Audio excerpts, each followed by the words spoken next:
For a long time, the only thing that was truly mine was a number. It was burned into the underside of my left wrist in the reception hall at Vantor Way Station, in a machine that smelled of hot metal and cleaning solvent, and it did not hurt the way I had braced for. The Orsini technician held my arm still with two cool fingers.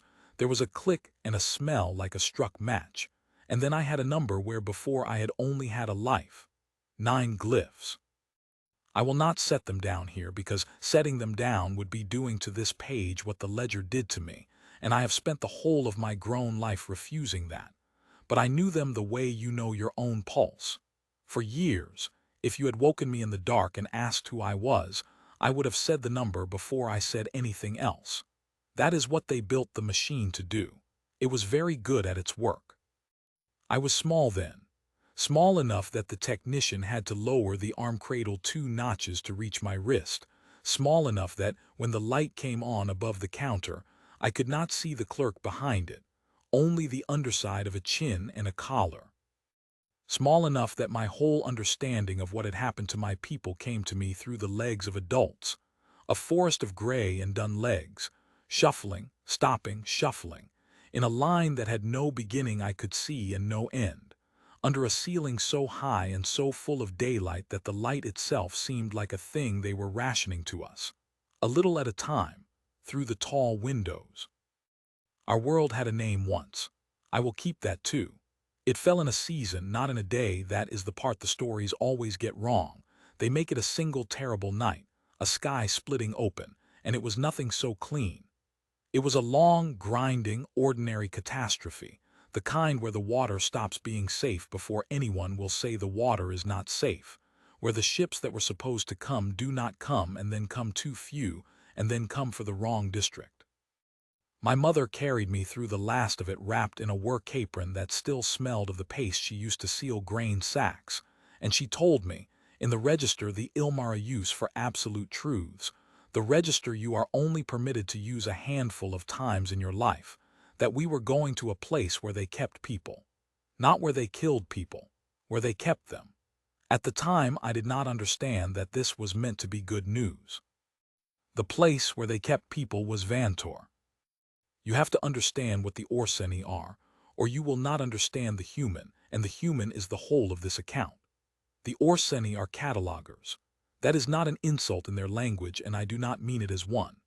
They are a species that survived a very long time in a very hard part of the galaxy by knowing precisely, at all times, what they had, how much water, how much air, how many of themselves, how many of anyone else, down to the individual, down to the gram. They did not conquer us. They would find the idea of conquest wasteful. They administered us. When our world's long fall reached the point where whole populations had to be moved and stored and sorted, it was the Orsini who had the ships and the halls and, above all, the ledger, the great networked accounting that could take 3 million frightened people and turn them, in the span of a season, into a column of numbers that balanced. The ledger did not hate us. I want to be exact about this because it matters to everything that came after. Hatred would have been a relationship. The ledger had no relationship with me. It had a field for me. Species, filled, origin, filled. Estimated remaining productive span, estimated. Dependency status, dependent. Assigned identifier, 9 glyphs burned into the wrist. There was no field on the intake card for a name because a name is not a quantity. You cannot balance a name against a store's manifest. A name does not tell you how much water a person will drink or how many years of labor they might return on the cost of keeping them alive. So the ledger did not ask for one. And the Orsini who ran the ledger did not ask for one, and by the time my mother and I reached the head of the line, I had almost stopped expecting anyone ever to ask for one again. I did not know the word for what the humans were. In the line you learned it fast enough, passed back mouth to mouth the way all the important things were passed in that line, in the low register you used so the overseers on their raised walkway would not hear. Deathworlders. The ones from the poison planet.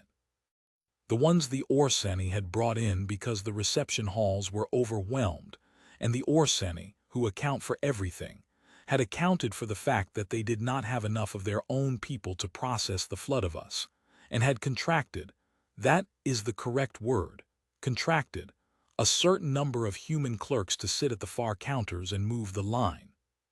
The things they said about the humans in that line, that their homeworld had tried to kill them for 1,000,000 years and failed, and that this had made them into something the galaxy did not have a clean category for, that an Orsini overseer had once corrected a human clerk on a matter of protocol, and the human had simply looked at him, and that the overseer had gone away and requested reassignment, that the humans did not fear the ledger.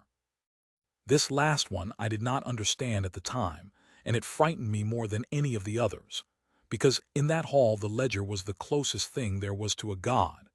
It was the thing that decided whether you were kept or not kept, and the idea of a creature that sat at the ledger's own counter and did not fear it seemed to me like the worst kind of monster, a monster that had stopped believing in the only power that could save you.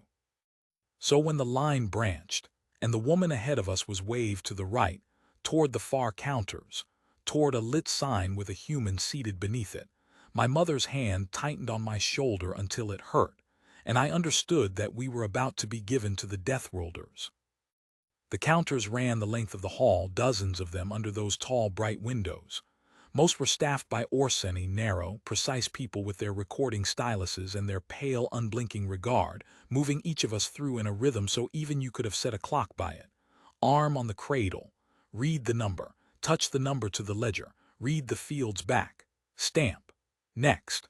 There was a mercy in the evenness of it, I will admit that. It was the mercy of a machine that will not at least be cruel to you for sport, because sport is a waste of stylus time. You went through it the way water goes through a sieve. You came out the other side sorted. The human's counter was the last but one on the far end, hard against the corner where two of the great windows met, so that the clerk sat in a wedge of full daylight, the brightest position in the hall. Later I would wonder whether they gave the humans the corner counters on purpose, to keep them where they could be watched, or whether the humans took the bright corners because the humans, alone in that hall, seemed to want the light. At the time I only knew that as we came up the last stretch of the line I was walking straight into a glare, and that the shape seated in the glare resolved, as I got close, into a person I had no framework for at all. She was smaller than the fear had made her. That was the first thing. In the line the humans had grown in the telling until they were giants, and the clerk at the corner counter was not a giant. She was a compact, dun-and pink creature in the gray contractor's tunic they all wore, with a flat face and a small nose and eyes set in the front of her head like a hunter's, and dark hair pulled back and pinned with a plain metal clip. And hands, I remember the hands most of all, hands with 5 thick fingers each and short blunt nails, and a pale seam of old scar across the back of the right one.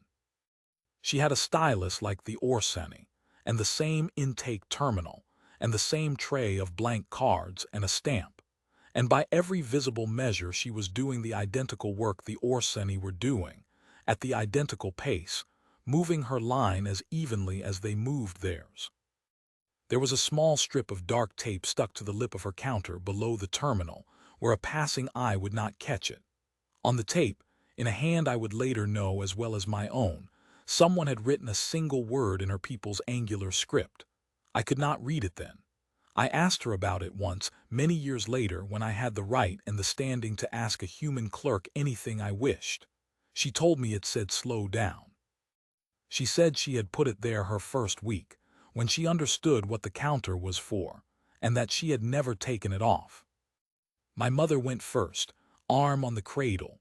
The clerk, her name was on a pinned card at her breast in both scripts, and the Ilmara characters spelled it Serrano, though the sounds a human mouth made of it were different. The clerk took my mother's wrist as gently as if the number were a wound, read it, touched it to the ledger. The fields came up on her terminal in the cold Orsini glyphs. She read them back in a low voice, and where the Orsini clerks read them flat as sounds, Serrano read them as though they meant something, as though dependency status. One dependent were not a field but a fact about a person she was sorry to have to record. She stamped my mother's card, and then, instead of saying next, She did the thing I have spent my life trying to describe to people who were not there, and who therefore think it was a small thing. She looked up at my mother, at the person, not the wrist. "Long way," she said, "just that, not a question.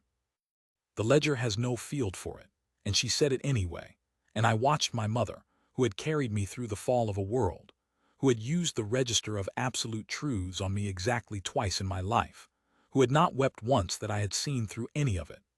I watched my mother's whole face come apart very quietly at 2 words from a monster, because they were the first 2 words anyone in that hall had said to her that treated her as a thing that had come from somewhere rather than a thing to be filed. Then it was my turn. I did not want to put my arm on the cradle. I remember that with a child's clarity. The cradle was where they had burned the number into me, 3 counters back, and my body had learned in one lesson to associate the cool metal cradle with the smell of a struck match and the loss of everything I had been. And I balked, and my mother could not lift me because she was holding the card, and the line behind us made the low, unhappy sound a stopped line makes, and up on the walkway an overseer turned his narrow head toward the disturbance. The human did not reach across the counter and grab me. This is a small thing, and it is the whole thing. Every instinct of the hall, every rhythm the ledger had trained into that room, said that the correct move was to reach and take the wrist and get the line moving, because a stopped line is a waste, and waste is the one sin the ledger truly recognizes. She did not do that. She put her own hand flat on the cradle first, her scarred hand in the daylight, palm down, and she left it there, and she said something to me in a register I had never heard an adult use in that hall. I did not have the word for it then. I have it now. It was the register you use with someone whose fear you take seriously. She said, "I know, it's cold. Watch, nothing happens, see." And she pressed her own palm down on the cradle where they had burned me, and nothing happened, and she held it there and looked at me and waited. She let the line back up. She let the overseer turn. She spent, I have thought about this so many times, she spent something she did not have a great deal of, standing on the whim of the ledger the same as any of us, to let a frightened child watch a human hand rest on a cold metal cradle and come to no harm. I put my arm on the cradle. She read my number. She touched it to the ledger. The fields came up. And I want to tell you exactly what happened next, because it is the reason I am the person I became, and because the whole of what humans are, the whole argument for them, the thing I have spent a career explaining to committees who want it reduced to a metric, is contained in the next 90 seconds and cannot be reduced to a metric at all. The ledger gave her my fields, species, origin, estimated remaining productive span. For a child, this is a projection, a number of years of eventual labor discounted against the cost of raising me to the point where I could work, and I have seen my own projection since in the archives, and I know now that it was a low number, that a dependent child from a fallen world with no surviving productive kin is, on the ledger's arithmetic, very close to a loss. Dependency status. Assigned identifier, the 9 glyphs, and a blank card in the tray and a stamp, and behind me a line 3 million long, and every incentive the hall could generate pointing towards stamp it and say next. She looked at the card, then she looked at me, and she asked me a question that the ledger had no field to receive the answer to. "What's your name?" I did not understand it. I mean that plainly I heard the words, my translator gave them to me, and the concept did not arrive because it had been a season since anyone had asked, and a child's mind is a practical instrument, and it had quietly retired the category as no longer load-bearing. I had a number. What did she want? I looked at my mother.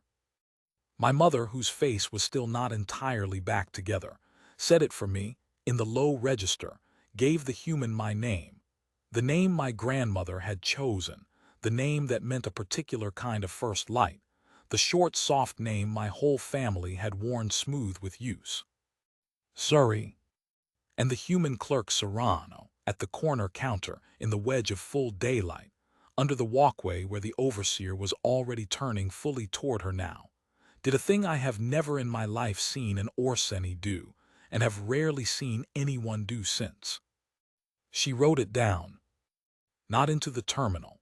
The terminal had no field for it. There was nowhere in the ledger for a name to go, and a thing that has nowhere to go in the ledger does not exist. That is the ledger's entire theology.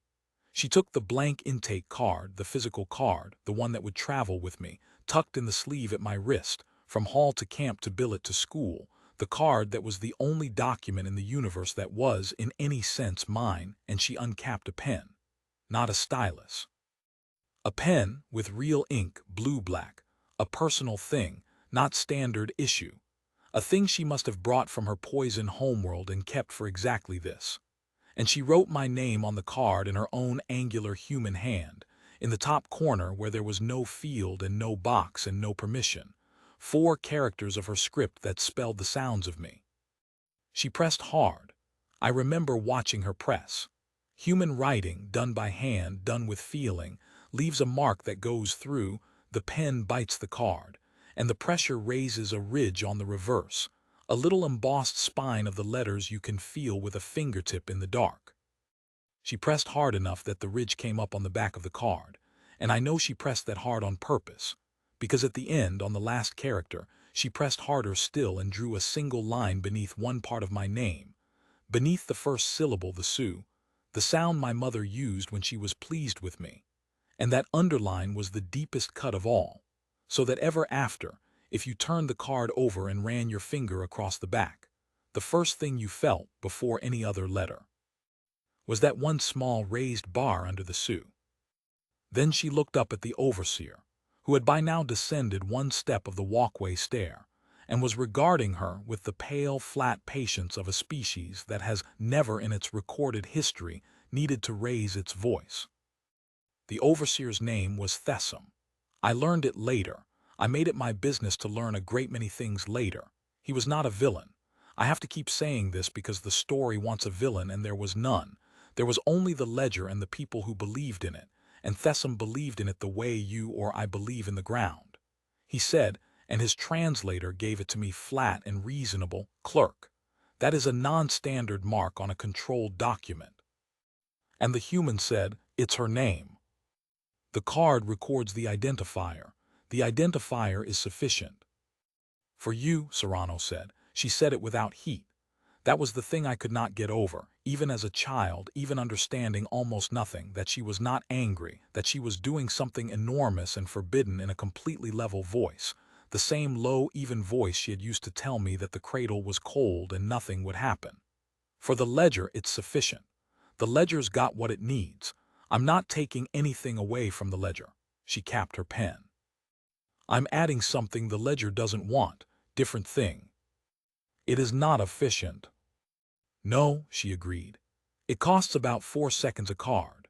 And she slid my card into the sleeve at my wrist and squared it and pressed it flat with 2 fingers so it would not fall, and she looked past the overseer at the line, 3 million long, and I understood, a child understood, watching, that she had done the arithmetic too, that she knew exactly what 4 seconds a card came to across a line that long, that she had sat down at that counter on her first week and looked at the size of the line and understood that she could not save it, could not feed it, could not give any one of us back the world we had lost or even a full afternoon of her attention, that the only thing she had, against the whole grinding evenness of the ledger, was 4 seconds and a pen, and that she had decided deliberately, at a cost she had calculated to the second, to spend it on the name, every time, down the whole length of the line. Thessum looked at her for a long moment. Then he did the most Orsini thing I have ever witnessed, which was to file it. I watched him decide, visibly, that a human clerk adding 4 seconds of non-standard ink to each card was an inefficiency within tolerance, a rounding error, not worth the greater inefficiency of the confrontation required to stop it, and I watched him turn that decision into a note on his own stylus, logging the deviation, quantifying it, folding even her defiance into the great balanced column of things the Orsini had accounted for. He went back up the stair. The line moved.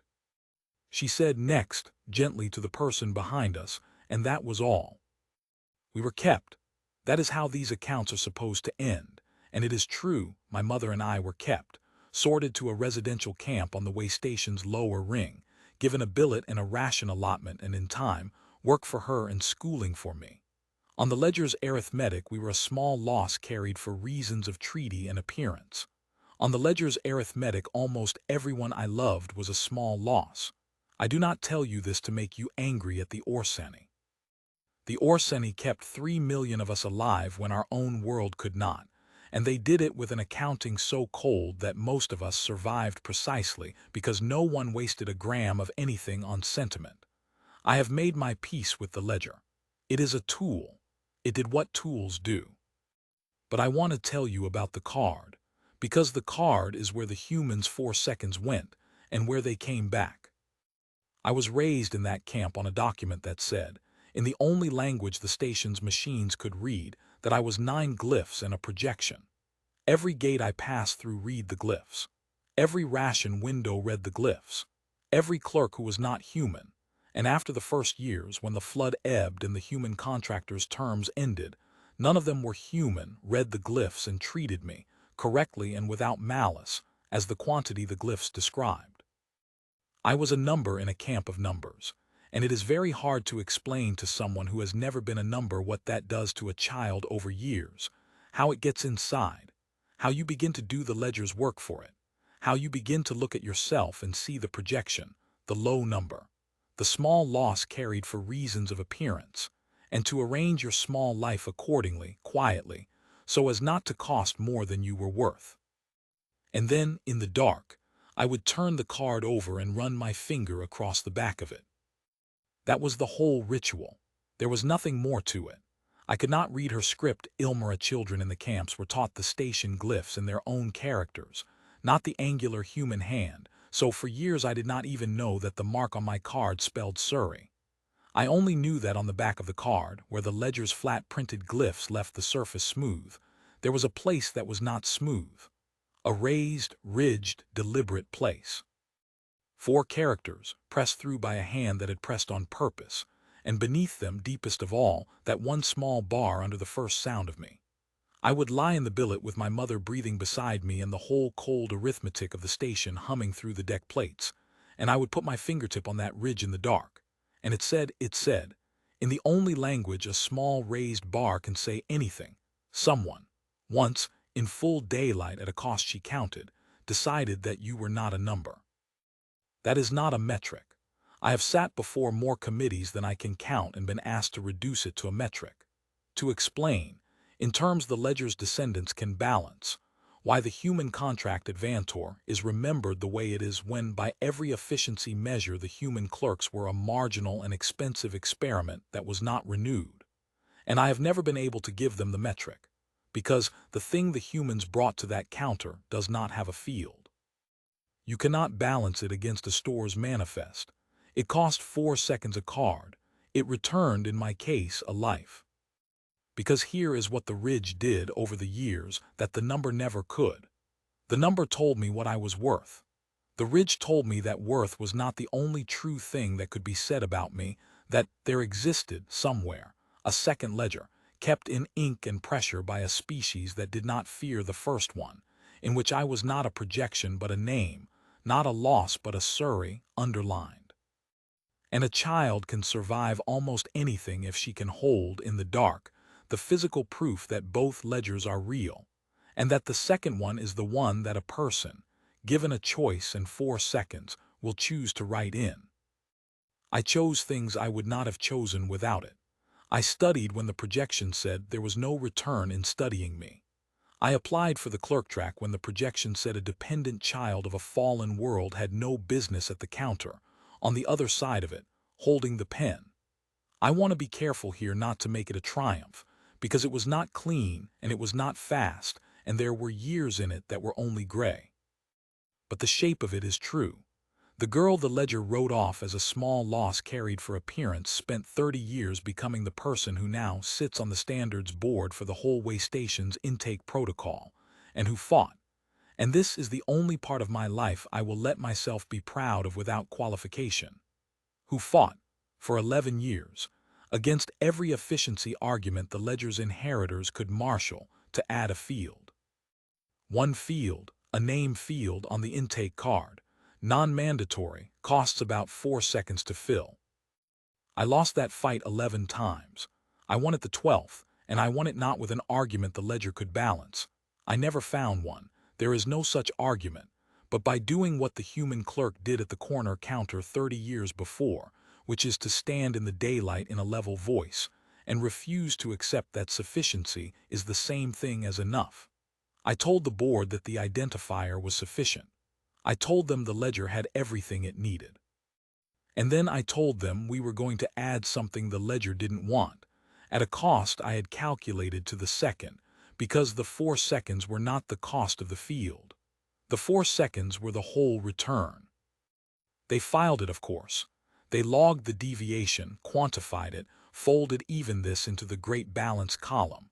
That is what the good ones do. Thesum's own inheritors sit on that board, and they are not villains. They are people who believe in the ground, and I do not hold it against them that they made me win it 12 times. The ledger is a tool.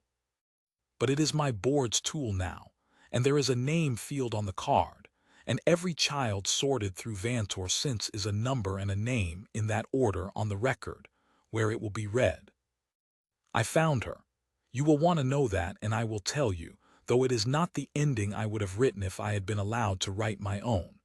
It took the board's resources and 11 years of standing, and a great deal of the debt I had accrued being useful to people who could open archives.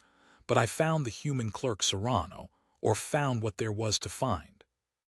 The human contractor's terms had ended when the flood ebbed. They had gone back to their poison world. And by the time I had the standing to look, the span of a human life had done its ordinary work, and she was some years dead. She had not been anyone, in the way the galaxy measures anyone.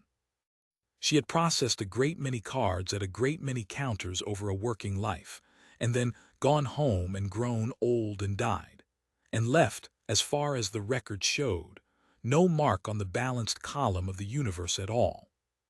Except that I had her pen. I should say how. When the human contracts ended and the clerks packed out, there was an inventory and accounting, every issued item logged and returned. But the pen was not issued. It was hers, brought from her homeworld personal property outside the ledger, and when she left it deliberately in the drawer of the corner counter, capped, with a strip of dark tape stuck to it on which, in her angular hand, she had written a single word. I have the drawer's inventory from that season. The pen appears on it as non-standard writing implement, abandoned, no salvage value, disposed. It was very nearly thrown away. It was saved, and came eventually to me across 30 years and more favors than I can ever repay. Because one Orsini archivist of the old cataloging families, going through the disposal manifests for a reason that had nothing to do with me, read the word on the tape and could not bring himself to file it as no value, and set it aside, and noted it, and the note survived, and I followed the note the way you follow a ridge on the back of a card in the dark, and at the end of it was the pen. The word on the tape said "slow down." It is the same word she had on the lip of her counter, the one she told me, near the end of her contract when I was still a camp child who found reasons to walk past the corner counter, that she had put up her first week and never taken down. I think she left the pen for whoever came next. I think she meant the next clerk at that counter to find it and read the word and understand what the pen was for and slow down and spend the 4 seconds. I do not think she imagined the pen would travel 30 years to reach the camp child at the far end of her line, who would grow up to sit on the board and win the field on the 12th try, and be handed her abandoned, no salvage value pen across a table by an archivist who apologized that it had run dry decades ago and could not be made to write again. I did not have it refilled. I want to be clear about that because people who hear this story assume that I keep the pen inked and use it to sign things, and that would be a lie, and it would be the ledger's kind of lie, the kind that balances too neatly. The pen is dry. It will not write. It sits on my desk on the standards board in a small Dalit case, and it does no work, and it returns nothing, and by every measure the ledger's inheritors could apply it is an inefficiency, a sentimental object taking up desk space that could be filed and disposed. I keep it there on purpose, in the light, where they can see it, so that they will ask, and I can tell them what it is, and add 4 seconds to their day that the ledger does not want. And I still have the card. That is the ending if there is one, and it is not a victory and it is not a metric, and I have given up trying to make it into either. I have the original intake card, the physical one from the corner counter at Vantor, 30 years and more ago. The station glyphs on the front have faded to almost nothing. The printed number, the 9 glyphs that were once the truest thing about me, have worn until you would need good light and a reason to read them at all. I do not have that reason anymore. No gate reads them, no window.